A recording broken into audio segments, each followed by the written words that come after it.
El desarrollo dominicano tiene muchos actores.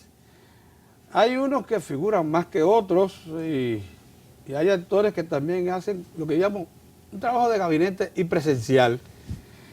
Y uno que hace trabajo de gabinete y presencial es el economista Eduardo García Michel, quien formó, digámoslo así, en el trajín del Banco Central. Fue director de varios departamentos hasta concluir como asesor de la gobernación, que en esos tiempos era lo que llevaban el diseño y desarrollo de políticas monetarias y financieras.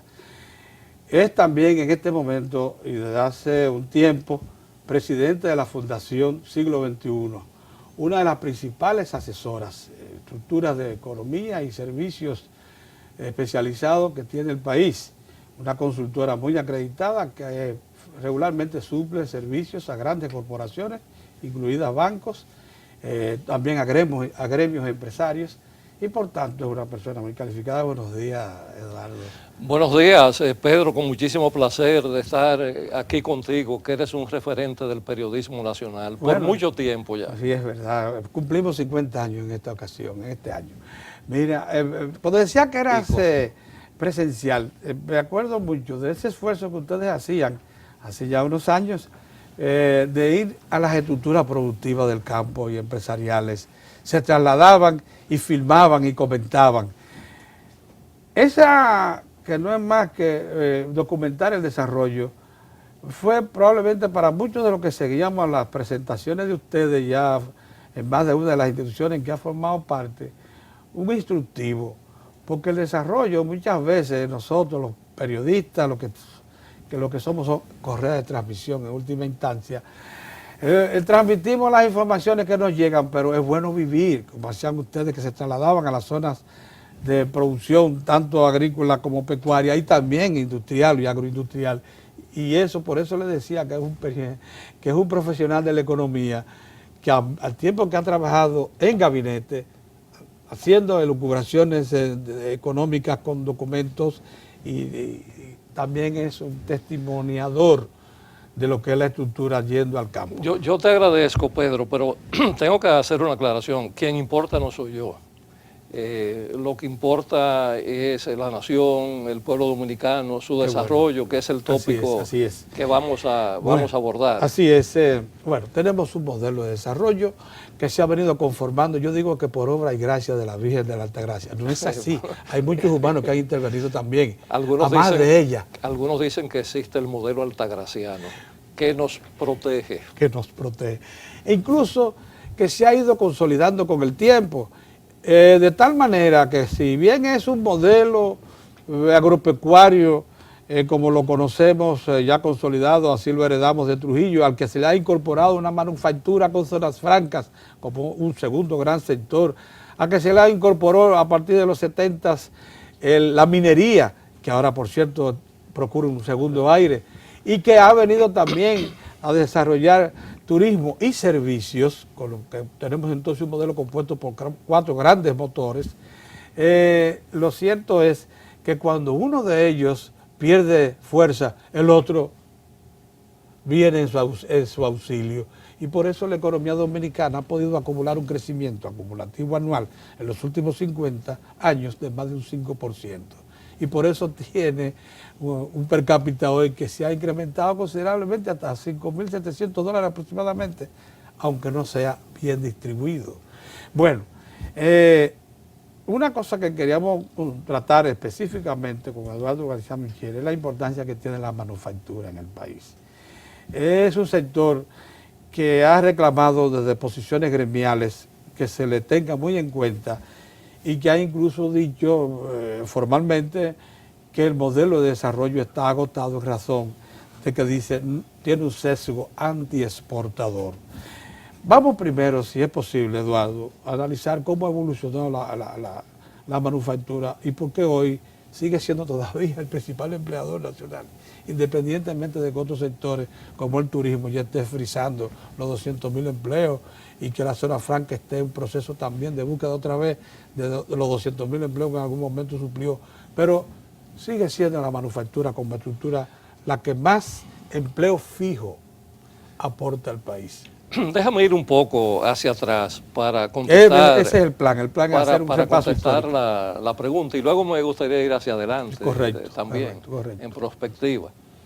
Mira, este país, desde su creación en 1844, comenzó a conformar una ideología del progreso, de la necesidad de progresar. Teníamos estructuras muy arcaicas, basadas en lo rural, en el campesinado, con poco nivel educativo, y nuestros intelectuales de la época enfatizaron eso.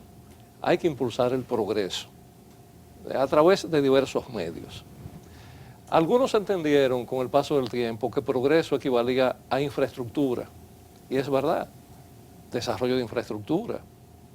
¿Qué significaba eso? Caminos, carreteras, puentes, trenes, los ferrocarriles que comenzaron, es una lástima que hayan desaparecido. A finales del siglo XIX se crearon los primeros ferrocarriles, desaparecieron una vez ajusticiado Trujillo.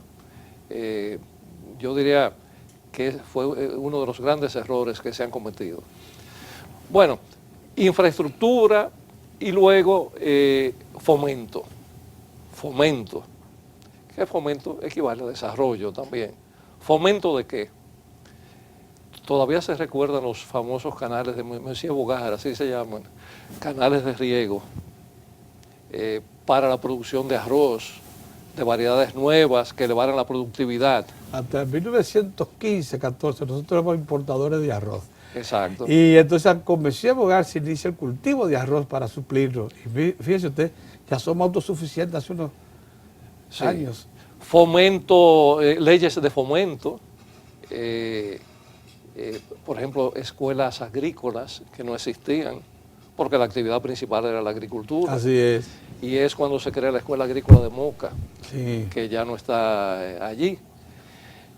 Leyes de incentivos o de protección a la industria y a otras actividades, vía aranceles. En el gobierno de Horacio Vázquez se pueden encontrar algunas leyes de ese tipo. En la época de Trujillo, siguiendo más adelante, ocurre lo mismo. Luego de Trujillo ya se formaliza una estructura que concibe el fomento a través de la creación o la aprobación de leyes de incentivos y de exenciones a diversos sectores, pero sobre todo al industrial. Esto no fue un fenómeno aislado de República Dominicana. Esto coincidió con toda una ideología, la ideología de la CEPAL, de Prebisch en aquella época, que la discutió, la impuso con una visión de que éramos países periféricos, aislados del centro, y que teníamos que remediar eso, y que una manera era fomentar a través de la acción del Estado un sector industrial. Manufacturero. Sí, un sector industrial manufacturero para sustituir las importaciones. Y bueno, en todos los países de América Latina eso se impuso, República Dominicana no fue la excepción, y resultó muy exitoso. En la vida todo tiene un comienzo, y luego se va deteniendo el crecimiento se va estancando. Si uno tuviese que hacer una crítica a través de ese proceso histórico, bueno, luego vino el turismo, ya en los 80, 90 y hasta nuestros días, pero también el fomento de la agropecuaria previamente.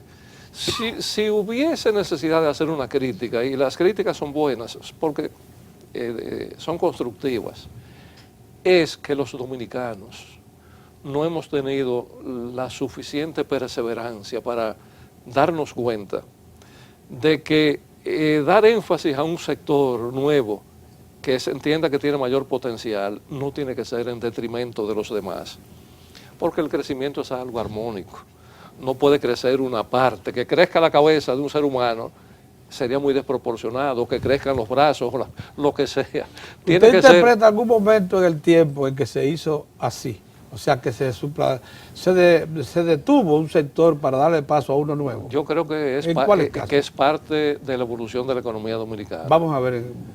Bueno, es parte de la evolución. El sector agropecuario en una época fue muy relevante, luego perdió importancia con respecto al sector emergente que era la industria.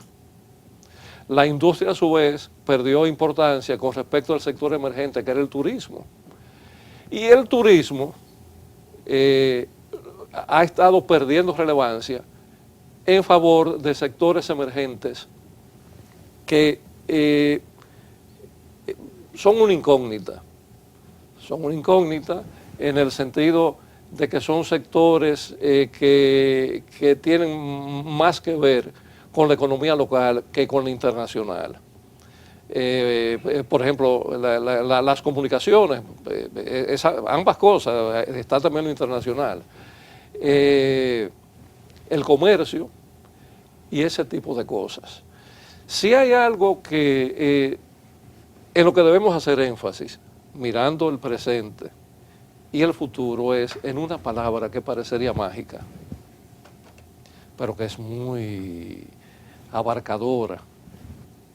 ¿Sabes cuál es? Competitividad. Competitividad. Porque es que el mundo ha cambiado, no es la República Dominicana, el mundo ha cambiado. Es un mundo global, es un mundo interconectado, es un mundo cercano. Lo que ocurre en el otro lado del mundo lo sabemos al instante. El Papa recién designado, Francisco I, una de sus primeras palabras fueron esas: venir a designar a alguien que casi está al otro lado del otro mundo para que esté aquí en la Plaza de Roma ahora ante ustedes. Es así, o sea, vivimos en un mundo donde ya no hay distancias. Correcto. Entonces, a República Dominicana nosotros tenemos que, si queremos consolidar el desarrollo, ha habido un crecimiento con desigualdad, la desigualdad ha estado siempre presente, ha estado presente la falta de protección social, la disparidad, la informalidad en el mercado, sobre todo en el mercado de trabajo. Todas esas cosas tendríamos que ir corrigiéndolas, haciendo retoques a lo que se ha hecho, haciendo retoques. En ocasiones quizás reformas, cambios más profundos, pero dirigidos hacia ese objetivo que no deberíamos desviarnos. Ganar en competitividad y en inclusión social. Y si ganamos en competitividad y en inclusión social, estamos hablando de ir caminando hacia el desarrollo. Bien, mire, claro, quedan algunas interrogantes porque no es el momento para sacar a colación. Por ejemplo, uno concibe que el sector agropecuario que se lanza hacia la modernidad a partir de 1966, que acudió a nuevas prácticas, extensión agropecuaria, semillas mejoradas, etcétera, etcétera, llega un momento en que culmina, pero se le presenta la frontera de que ya no podía crecer más, momento en el cual incluso por suerte viene la manufactura y la releva, vienen las zonas francas en su primera época de los 70s, viene la minería con Rosario Dominicana y el oro y en la Falcon Bridge. O sea, por suerte que hemos tenido lo que yo llamo relevos a cada momento en que uno de esos sectores muestra cansancio. Pero tú estás coincidiendo con lo que yo te estoy diciendo. Esa es la visión de que surgió algo nuevo, enterremos lo viejo. Y no debe ser así. Quizás ahora que usted dice eso, cuando sí, la agropecuaria llega a los niveles de producción en que parecía que había llegado a su frontera visible, cosa que no es cierta, como usted dice, que siempre un sector tiene potencialidad para él mismo redescubrirse, relanzarse y tomar un nuevo vuelo. Te podría decir, en mi humildísima opinión, sí, en mi muy humilde opinión, yo creo que la frontera es casi ilimitada. Así es, así es. Y no solamente en la agropecuaria, que esa es la que tú estás mencionando. Sí, porque algo pasó con la manufactura también. La manufactura que partió de la ley 299 y que la agota, porque la agotó ciertamente. La ley 299, como fue concebida, llegó un momento en que se agotó. Pero eso no quería decir que la manufactura había perdido posibilidades de aportar al desarrollo nacional. ¿Sabes lo siguiente que es interesante? Esa visión de la ideología del progreso, que se basaba en lo material sobre todo. ¿Qué es progreso? Carretera. ¿Qué es progreso? Presas. Puentes, presas, etcétera. Hidroeléctricas. Exactamente. Esa visión dejó de lado otra que es la del ser humano. ¿Para qué es el puente? ¿Para qué es la carretera? ¿Para qué es la presa? ¿Para qué es el camino? ¿Para qué es el tren? Es para el ser humano. Es para que el ser humano crezca en su formación y en su espiritualidad y en su materialidad también. Y esos son quizás los complementos que han faltado para que nos encaminemos más aceleradamente hacia el desarrollo. Muy bien. Bueno, nosotros, si fuésemos a llevarnos por las cifras, ustedes saben que una nación se considera desarrollada después que tiene un per cápita de 12.000, porque eso es lo que han tenido, lo que han avanzado hacia el primer mundo. A partir de $12.000 por persona, una economía comienza a considerarse entrando a la zona del desarrollo. Nosotros estamos a la mitad. Pero no debe satisfacernos eso. Correcto. Obviamente, si comparamos un siglo atrás, 50 años atrás, obviamente que ha habido un adelanto notable, muy considerable. Sí, sí, así es. Mire, yo, sin embargo, lo que me sorprende es que creciendo al ritmo que hemos mencionado, aunque con desigualdad en la repartición de la riqueza, se nos diga, y se ha venido predicando, incluso desde instituciones como la suya, de que el modelo está agotado y que se necesita de cambios importantes. El único problema es que yo no alcanzo a ver con qué cambios. Primero, que me demuestren que está agotado, o sea, que dejó de producir riqueza. Y en segundo lugar, ¿con qué se le va a cambiar? Mira, Pedro, desde hace mucho tiempo las etiquetas no me han gustado, desde hace mucho tiempo. Porque la actividad humana, tú no la puedes resumir a una palabra. Agotado. Bueno, hay que ver qué hay detrás de todo eso. Correcto. ¿Qué hay detrás de todo? ¿Qué podría haber de un planteamiento detrás de ese tipo? Hay una realidad. Un mundo ya globalizado, interconectado. Un país media isla. Porque 48.000 kilómetros cuadrados compartiendo la isla de Santo Domingo o de Haití, como se quisiera. Con 28 de aquel lado aproximadamente, más 48 de este lado. Así sí, es la cosa. Con 10 millones de habitantes aquí. En cada sitio. Y más o menos allá, algo igual. Ante una población mundial de más de 7.000, 8.000 millones de habitantes. Sí. O sea, somos una gotita de agua en la inmensidad del mar. Entonces, ¿cuál es nuestra gran oportunidad? El mundo. El resto. El resto, o sea, el puntito nuestro, tenemos el mundo a nuestra disposición. Exacto, así es. Y nosotros podemos crecer. Tal como se lo planteó Taiwán, tal como se lo planteó Singapur, aún más pequeño que nosotros. Ahí están los ejemplos. Dos naciones pequeñas. De Taiwán, Singapur, sí, sí. O Corea. O esos países. Ahí está el ejemplo. Pero hasta la China continental, con ese enorme territorio y esa enorme población, no se conformó con saber que tenía todo ese potencial interno.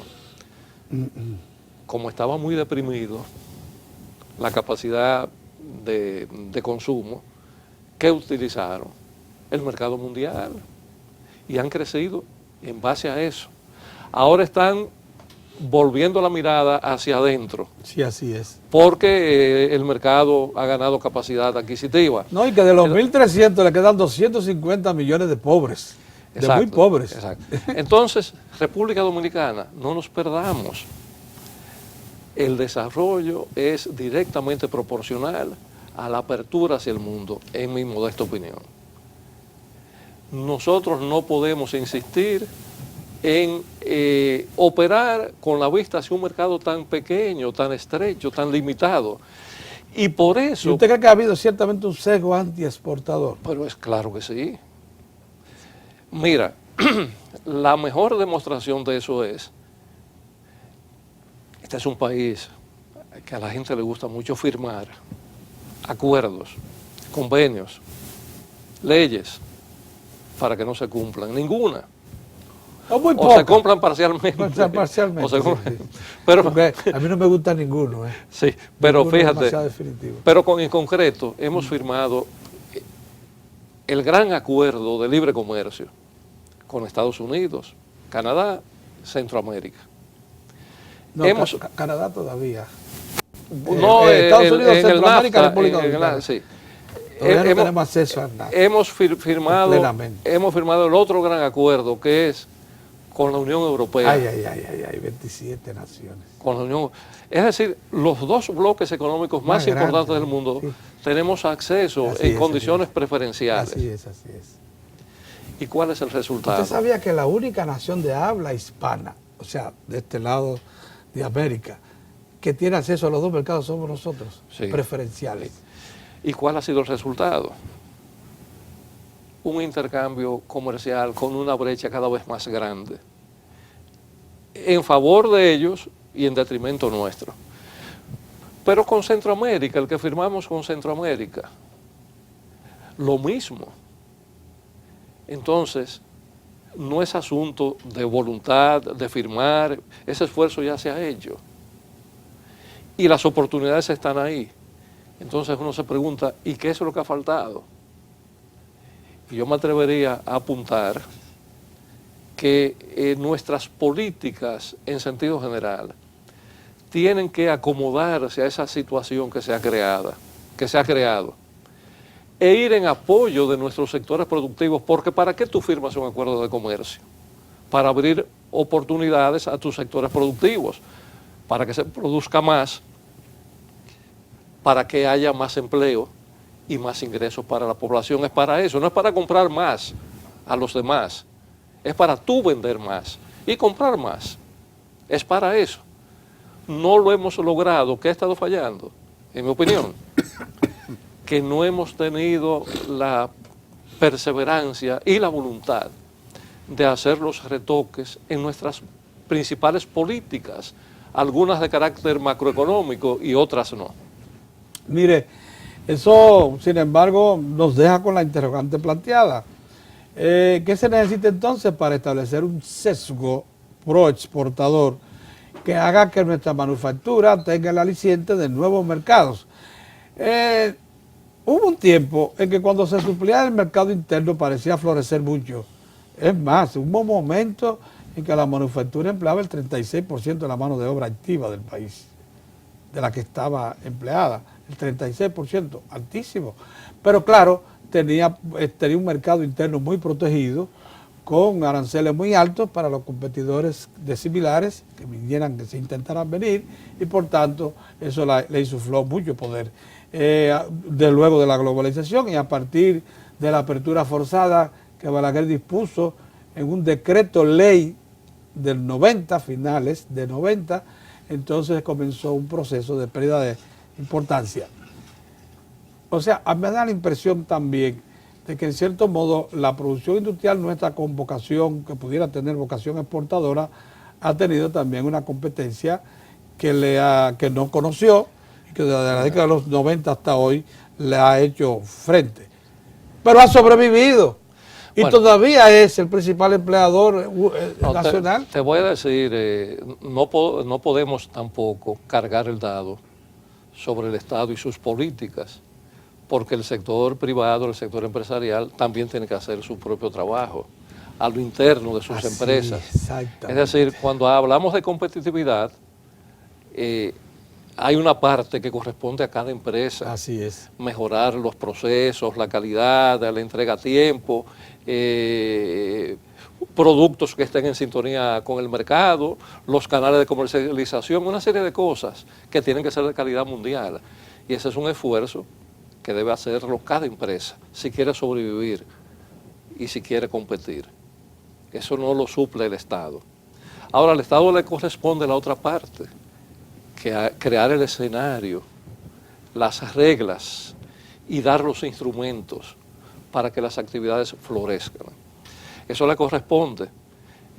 Los sectores productivos se quejan, a veces se quejan porque tienen que quejarse, en ocasiones con toda la razón, en otras con no tanta razón, pero se quejan de que el terreno no está nivelado, de que no hay suficiente apoyo a las actividades productivas, de que hay un sesgo antiexportador reflejado en una estructura tributaria que dificulta que se realicen estas actividades. Costo de producción muy alto, energía eléctrica. Que hay un sesgo cambiario por la apreciación de la moneda, que hay elementos que influyen en la competitividad que no se acomete su solución, como es oportunamente, como es el problema de la energía eléctrica, como es el del transporte de carga, como es el del mercado laboral, carente de suficiente flexibilidad.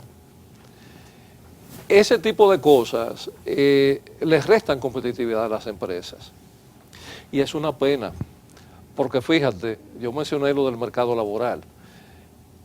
Una economía con un mercado de trabajo donde prácticamente el 60% corresponde al sector informal, es una economía que está perdiendo la oportunidad de darle protección social a esa masa tan grande de trabajadores, a través de la seguridad social, sobre todo, y de disminuir la pobreza. Es una economía que está condenando a esa parte tan gruesa de la población a vivir en pobreza. Sí. Entonces, es ese tipo de cosas que nosotros tenemos que ir modificando, cambiando, retocando, pero no dentro de 10 años, ni 5, sino ya. Ya, sí. Bueno, yo, sin embargo, creo, y por eso este programa está dedicado al desarrollo dominicano, que los 4 sectores básicos que mencionamos, aunque algunos de ellos condimentados, como es el caso del turismo con servicios, como es el caso de manufactura con zonas francas, sí, vinieron para quedarse, porque como usted dijo, obviamente, si demostraron que son capaces de sobrevivir a las distintas pruebas que le ha sometido la economía mundial y nuestras propias circunstancias, también pueden sobrevivir en el tiempo, ¿no es así? De manera que no es posible pensar en un cambio fundamental del modelo. Se le puede introducir cambios. Bueno, tiene que ser... a mí no me gusta usar la palabra modelo, pero yo creo que tenemos que ir hacia una economía muy incluyente, más incluyente. Más incluyente. No podemos perder de vista lo social, y menos en este programa si estamos hablando de desarrollo, porque es de eso. El desarrollo es la gente, crecimiento de cada cual. Más incluyente, es decir, que no haya esa pobreza en los niveles que hemos tenido, aunque puede que haya ido mejorando en los últimos tiempos, pero eso no nos satisface. Hay que erradicarla. Educación. Me complace muchísimo que ese sea uno de los nortes de la política de nuestro presidente Danilo Medina, la educación. Y no por lo del 4%, porque ese es un número como pudiese ser cualquier otro, sino porque veo que existe una voluntad de que haya un cambio dramático en ese aspecto. Y bueno, salud. Yo entiendo que dentro de ese equipo que está también el gobierno hay una visión muy clara, salud y seguridad social, de la necesidad de hacer retoques a estos instrumentos que existen para que aumente la cobertura,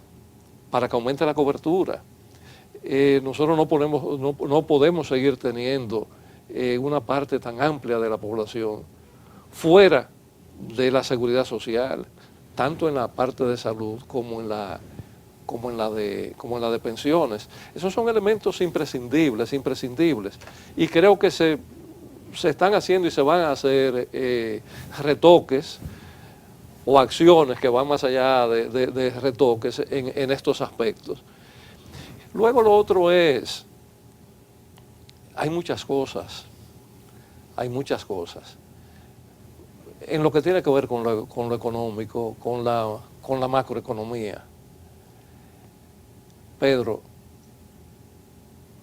los fondos de pensiones, ¿tú sabes cuál es el monto? Más de 4.000 millones de dólares si lo llevamos en divisas fuertes. Se creyó, cuando se creó el sistema de seguridad social y de fondos de pensiones, que ese iba a ser, porque son fondos crecientes, se van multiplicando en el tiempo. Se creyó que ese iba a ser el elemento vital para el financiamiento al desarrollo, oye, o al crecimiento, si le quieres llamar, de los sectores productivos, para que el sudor de los trabajadores y de las empresas y de los empresarios que guían las empresas se pudiese recircular, creando más riqueza en un círculo virtuoso. Esa era la visión que se tenía. Así no ha sido así, no ha sido así hasta el momento. No hemos podido manejar ese asunto, nos ha desbordado por una serie de razones que no tendríamos tiempo para abordarlas en este programa. Pero eso es lo que nos lleva a pensar, lo que hacemos bien hecho y todo eso que se ha hecho era necesario, había que hacerlo, como la ley de electricidad, como muchas otras cosas que se han hecho. No tenemos la perseverancia para, una vez que están creados esos instrumentos, ir reorientándolos, ir obligando a que vayan cumpliendo los fines que nos propusimos. Y tú sabes, en el fondo, ¿qué significa eso? Fortalecimiento institucional. Si hay algo que nos falta y que es urgente que hagamos, es eso. Fortalecer las instituciones para que esas cosas se hagan automáticamente, sin necesidad de medidas heroicas. Muy bien, Eduardo, nosotros te agradecemos que haya comparecido a este espacio, el desarrollo dominicano, porque con ello nosotros contribuimos también a lanzar ideas sobre la mesa, a examinar a nosotros mismos y a confirmar qué cosas hemos hecho bien y qué otras debemos corregir. Tú decías, no todo es malo, absolutamente claro malo. no. Debemos corregir para extraer lo bueno y consolidar lo bueno. Muchas gracias. Gracias a ti por haberme invitado y estoy a la disposición.